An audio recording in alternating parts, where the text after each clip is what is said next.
The United States.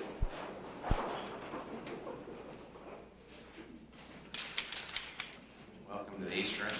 Nice to see you. Wish you proceed, Helen.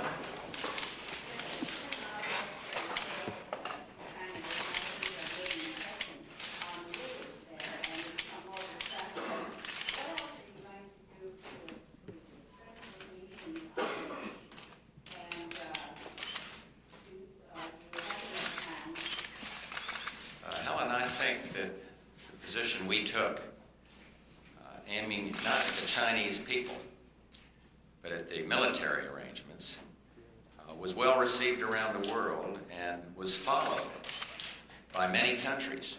Right after we did that, many of the European countries followed suit. The events in China are such that we obviously deplore the violence and the loss of life, urge restoration of order with recognition of the rights of the people. And I'm still hopeful that China will come together, respecting the urge for democracy on the part of the people.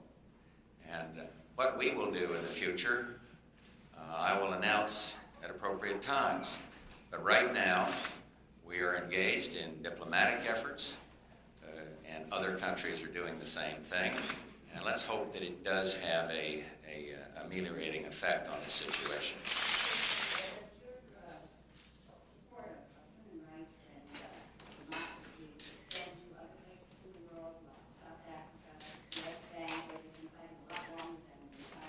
Yes, it does.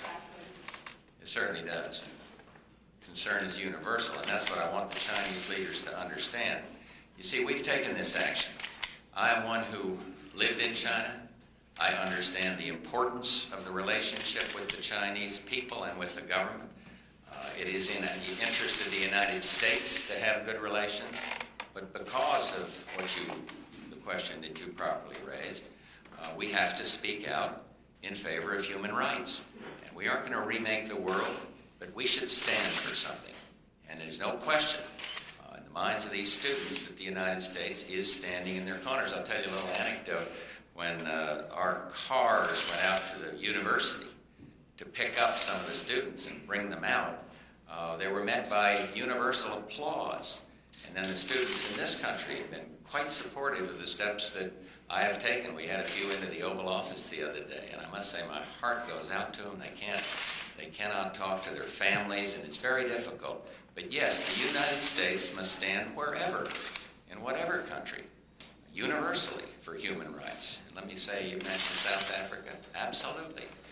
Appalling apartheid must end. Yeah, Eric. Mr. President, the United States ever had a normal relationship with China? The hardliners believe responsible for the massacre, but the Deng Xiaoping and Premier Li Peng remain in power. In other words, what will it take to get U.S.-Chinese relations back to normal? It will take a recognition of the rights of individuals and respect for the rights of those who disagree. And you have cited two leaders, one of whom I might tell you is that you mentioned Deng Xiaoping. I'm not sure the American people know this. He was thrown out by the Cultural Revolution crowd back in the late 60s. Came back in. 1976 was put out again because he was seen as too forward-looking. And all I'm saying from that experience is let's not jump at conclusions as to how individual leaders in China feel when we aren't sure of that. But the broad question that you asked, we can't have totally normal relations unless there's a recognition of the validity of the students' aspirations. And I think that will happen. We had a visit right here upstairs in the White House with Mr. Wan Li. I don't know whether he's in or out, but he said something to me that I think the American people would be interested in. He said the Army loves the people. And then you've seen soldiers from the 27th Army coming in from outside of Beijing and clearly shooting people. But I don't think, having said that, I don't think we ought to judge the whole People's Liberation Army of China by that terrible incident. And so what I want to do is preserve this relationship as best I can. And I hope the conditions that lie ahead will permit me to preserve this relationship. I don't want to pass judgment on individual leaders, but I want to make very clear to those leaders and to the rest of the world that the United States denounces the kind of brutality that all of us have seen on our television. Right here, Brent.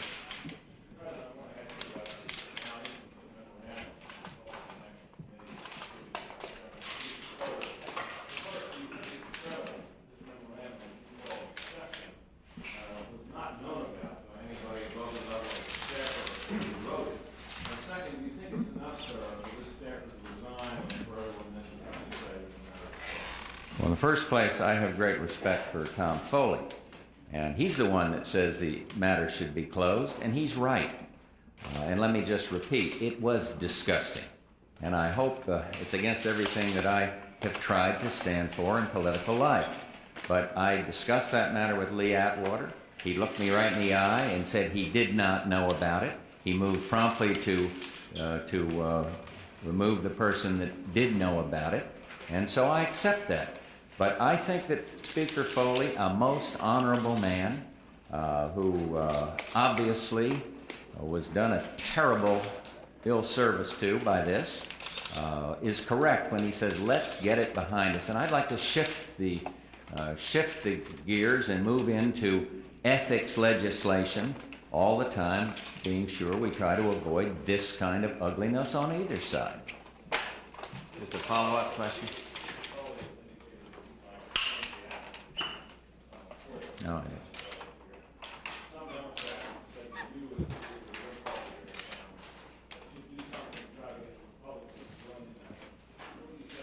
I don't think the atmosphere is caused by one party or another. I expressed the same kind of outrage about that I've just expressed about Speaker Foley about John Tower. I think any fair-minded person, no matter how the situation worked out, but you know and I know that he was vilified by rumor and innuendo. Vilified. And I don't like it there, and I didn't like this, what happened to Mr. Foley. And yes, Britt, I hope I can find a way to elevate it and keep it on the issues. And this, you know, I'm a realist. I've been around this track for a long time, but we've got to do better. The ugliness of this climate is bad, and I don't like it, and I'd like to think that I could help. Maybe this itself will help. We'll work right across here.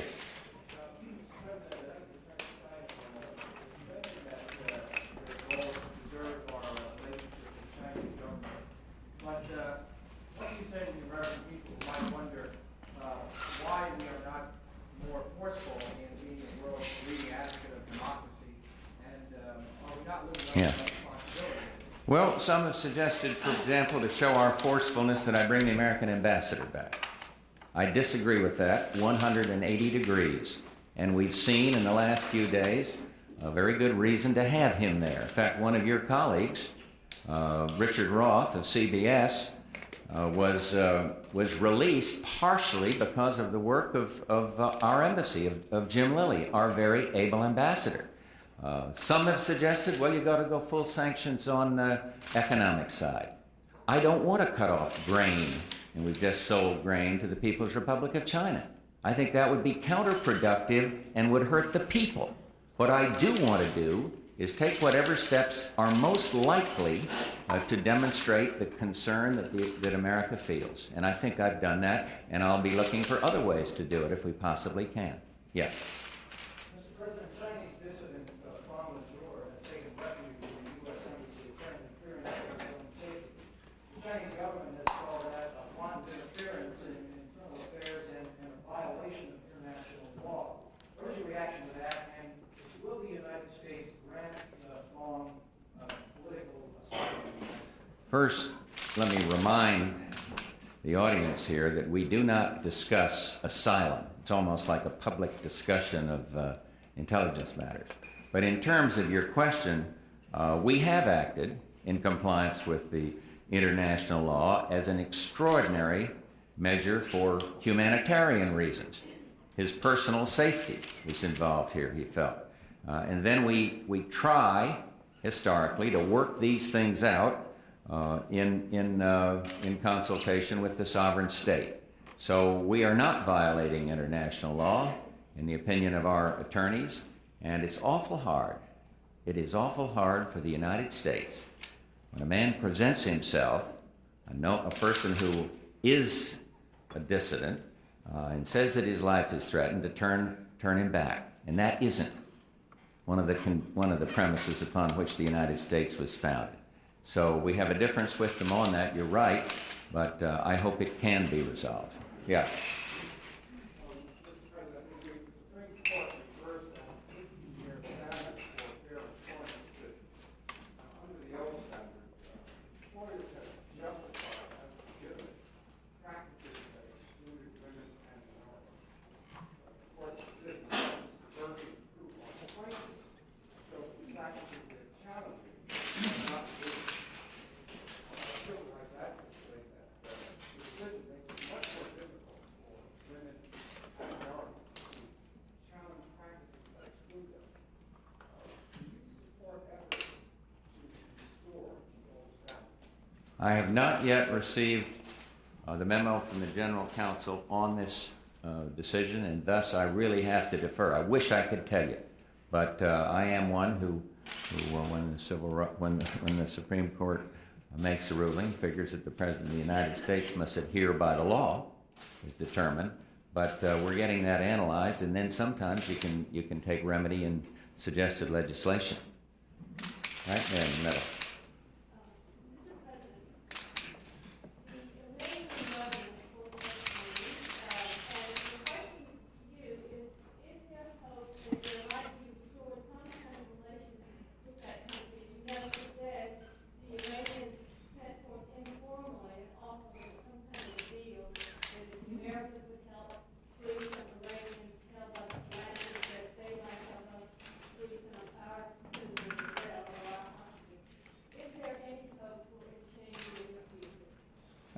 For a change in relationship, I stated the other day what it would take to have improved relationships, and that would be a renunciation of terror. We do not need, we can't have normalized relations with a state that's branded a terrorist state, and secondly, they must facilitate the release of American hostages, and so that is what it would take.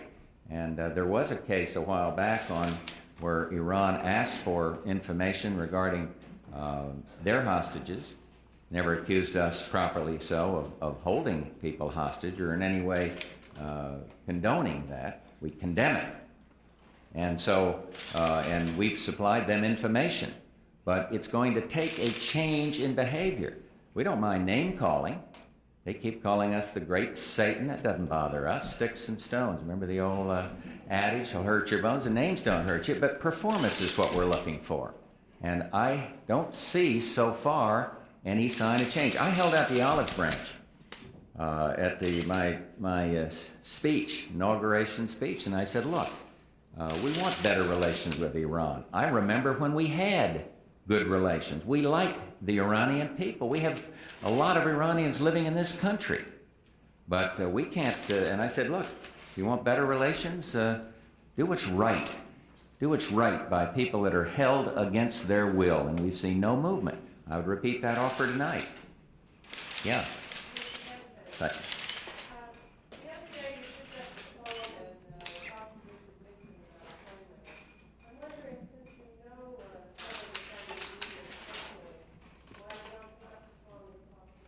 I tried today. Isn't that a coincidence you'd ask that question? Line was busy. I couldn't get through. Yeah, right? Oh, yeah, you got to follow up. Go ahead. No, because I couldn't get through, and I talked to our ambassador, knowing that we understandably get questions on China tonight, and the situation is still very, very murky.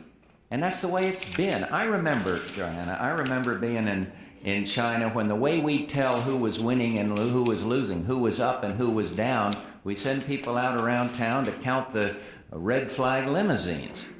And then they'd say, oh, there's 30 of them gathered here. There must be an important meeting. And everybody'd hover around trying to see who emerged or who stood next to somebody on a parade on Festival Day. And it's opened up much more than that. There have been dramatic changes since then. But in terms of our trying to figure out their internal order, it is extraordinarily difficult. And I did try to contact Chinese leader today, and it didn't work, but I'm going to keep on trying. I want them to know that I view this relationship as important, and yet I view the life of every single student as important. Okay, John.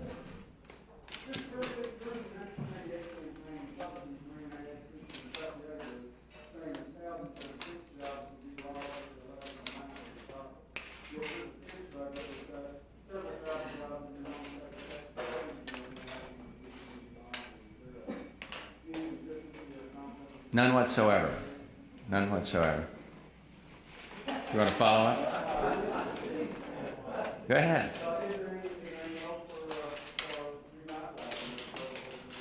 Well, not programs that the Secretary of Defense, in consultation with the White House, had felt were less than priority. And you know, when you go to assign priorities, it isn't easy. And we had a program on to facilitate a way to close bases. And lo and behold, everybody in whose district there was no base thought it was a wonderful idea. And everybody in whose district there was a base or whose state felt, well, we ought to fine-tune this one. They don't seem to understand. It is hard to do this, Dave. And I know there's some people who are thrown out of work. But our defense budget is, in my view, ample for the national security needs of this country. But the Defense Secretary has had to make certain tough calls on systems.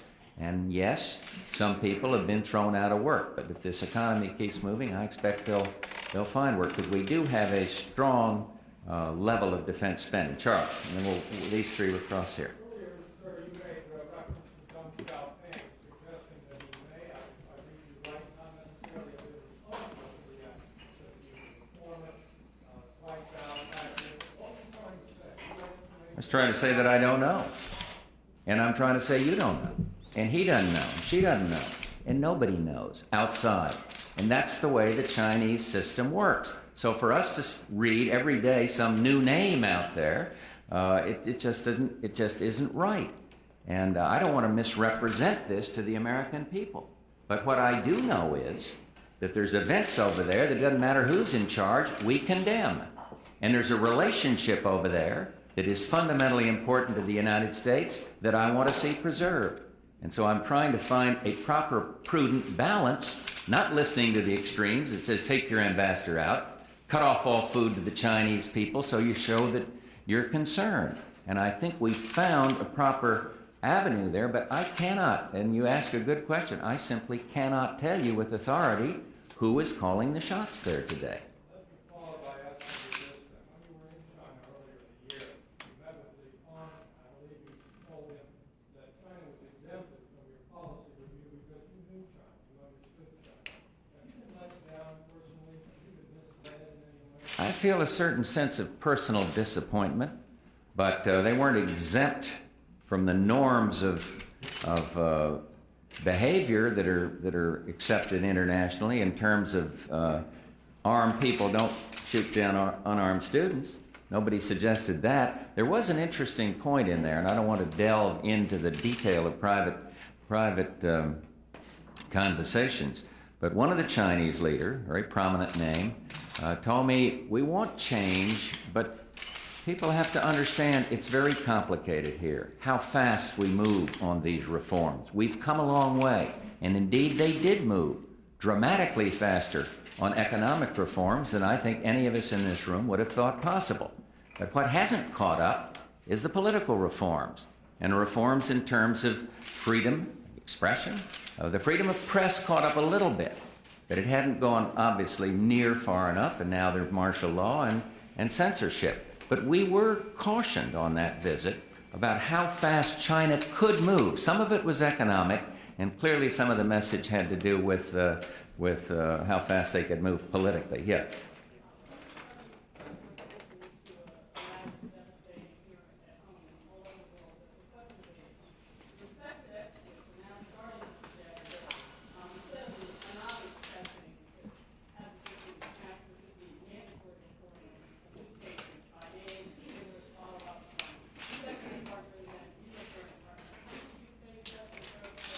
I spoke at an international aid conference at which I was roundly booed 2 years ago or so, advocating certain kinds of testing. And I don't want to have, you said mandatory for everybody? Yeah. So, no, I don't favor that. I think there is a certain right to privacy that we should respect. And so in terms of anonymity, I would like to suggest that records of that nature should be kept private. There's a lot of suffering for AIDS victims. There's a lot of human tragedy that we haven't really focused on too much. And I think of something less than very discreet handling of that information would not be helpful. But do I encourage people to come forward and talk to their doctors and all about partners that may affect others? Yes, I do think you need that kind of frankness, and I do favor certain kinds of testing. Leslie. There are reports tonight that the government there has begun rounding up student leaders who face at the very least persecution at the most possibly charged prison in whatever country that will bring. You have talked tonight about your strong desire to keep this relationship going and to keep the dialogue and all our business as usual moving forward. Not all our, excuse the interruption. Not, yeah, okay. Except for the military. If we find out that the people who perpetrated the killings in Tiananmen Square and rounding up these students are running the government, can the United States maintain fairly normal relationships with them, given our aim to foster human rights and promote? It would make it extraordinarily difficult. But the question is so hypothetical that I'm going to avoid answering it directly. But anything that codifies the acceptance of brutality or lack of respect for human rights will make things much more difficult. There's no question about that. There are 20,000 Chinese students in the United States. Yes? Many of them have spoken out. Are you prepared to grant them political asylum in this country? They're not seeking asylum. I'll tell you why I answered the question that way. They're not seeking asylum. We had 4 of them in the other day. And the first thing that one of them, Jia Hua, said, "I love my country." And he wants to go back to his country. But what I have done is extend the visas so that people are not compelled to go back to our country. He's not seeking asylum. This man's not going to turn his back on his own country. He wants to change things. But he also wants to know that he's going to be safe, and I don't blame him for that. So it's not a question of all these people. Asylum is kind of is a legal status, and that's not what they're looking for.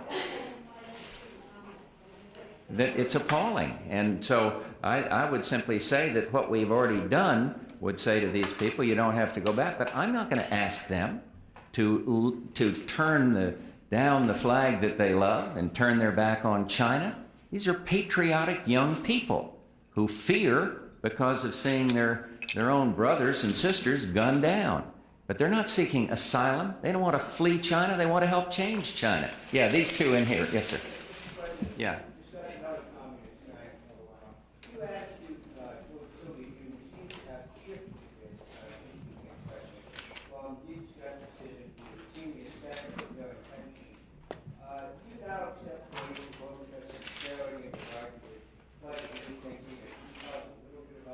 I don't think it's shifted as much as you think, Michael. I don't think it's shifted as much. What I did was to say we need a time to make some prudent discovery, investigation and discovery, and then to go forward with a proposal. And we've done exactly that. The proposal we made at NATO has unified the alliance, and some of the leaders told me that it's more unified than it's been in history. We've made a good proposal now, and I hope the Soviets will take it on good faith, and I am encouraged by the response so far. Having said that, in dealing with the Soviet Union, I am going to continue to keep my eyes wide open. I will also say I want to see perestroika succeed. I want to see it succeed, not fail. And I told Mr. Gorbachev that one-on-one last fall at Governor's Island. So I don't think he believes that I view this as some kind of a Cold War relationship, or that I want to see perestroika fail. He did say that he felt there were some elements in this country that did. But I don't think, I hope that now he knows that I don't look at it that way. Yeah.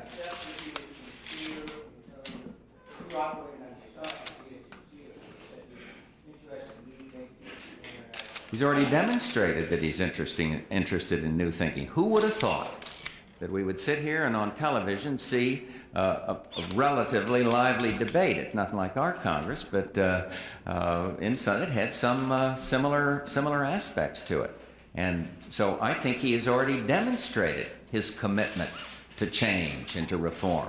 But there's ways now to solidify these changes. They have 600,000 troops, and we have 305. And I made an offer to him. I said the best way to guarantee stability and less warlike attitude is to go to equal numbers. And they are being asked to take out many, many more troops than we are. But I've said, what's wrong with being equal? The United States will have 275,000 troops deployed, and you, sir, will have 275,000. So here's a test now. Nobody can argue the inequity of that, particularly since we've put aircraft and helicopters and these other categories on the table. So, and I am inclined to think that if I do my work properly, and we keep NASO moving forward on this quick timetable, that we can succeed. And if we do, he will once again have demonstrated his desire for change. Yes, sir.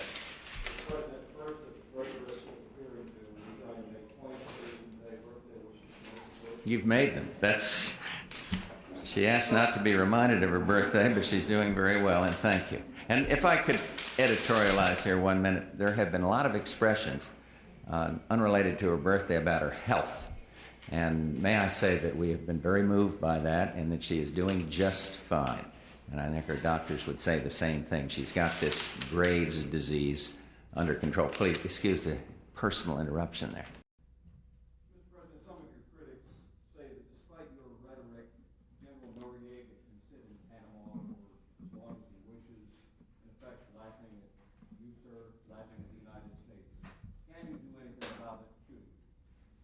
You know, as you look around the world and you see change, respect for the election process, Panama, I would simply say Panama is not immune. And what we're all traumatized improperly by some of the terrible excesses, by the terrible excesses in Tiananmen Square. But I haven't forgotten the brutal beating of Guillermo Ford in Panama, and the world hasn't forgotten it. And a European public opinion has changed dramatically as they look at Mr. Noriega now.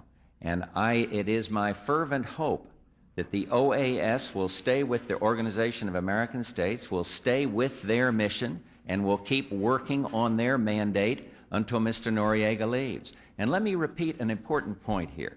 I think there's some feeling in Panama that we are against the PDF, the Panama Defense Forces.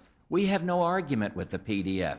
Many of their people have trained in the United States. We respect the Panamanian people. And so the problem is Noriega. And if he gets out and they recognize the results of a freely held election, and certifiably freely held, I will say, they would have instant improved relations with the United States. So I am not going to give up on this. I think we're proper to use multilateral diplomacy in this instance, as well as doing what we can bilaterally, and I intend to protect our treaty rights, for example, and certainly best I can to guarantee the safety of Americans. Trudy? I can't hear you, Trude.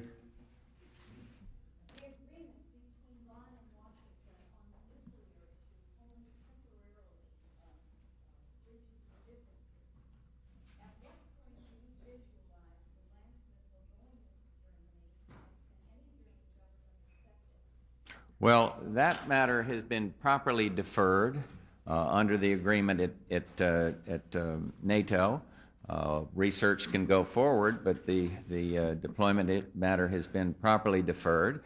And let us just go forward on the NATO arrangements that were announced in Brussels. And yes, there are differences. You're absolutely right. There are differences in Germany on this whole question, not just of the Lance follow-on, but a whole difference there on the question of SNF, short-range nuclear forces. And it is in our interest to quickly move forward, because if we can get implemented within our time frame the agreement on conventional forces, that'll take a tremendous amount of pressure off the Germans on short-range forces. Time flies when you're having fun. All right, this is a follow-up, and then if it's 30 minutes.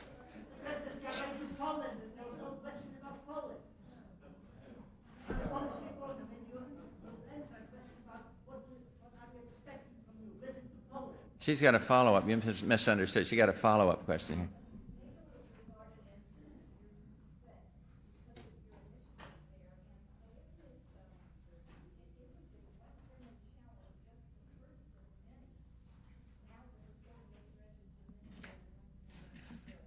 Well, but let me use this question to reply to a question about Poland too.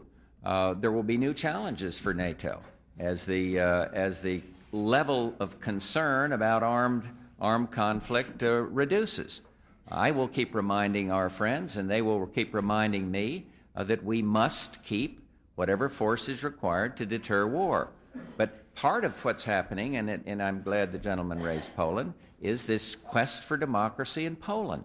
And it will, if that goes forward, I can see a much better relationship for the United States with Poland, in one that will, in Poland itself, convince the people that they have less of a stake in military confrontation or in a East Bloc confrontation with the West.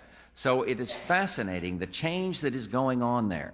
It is absolutely fascinating, and we should be positioned, and I'm going there to tell this to the leaders, we want to work with you. You got to reform your economy. We don't feel that you have any bad intentions toward the United States, but we want to see this policy of differentiation continue. When a country moves like Poland did, down democracy's path, the United States should respond as best it could. Helen, thank you very much.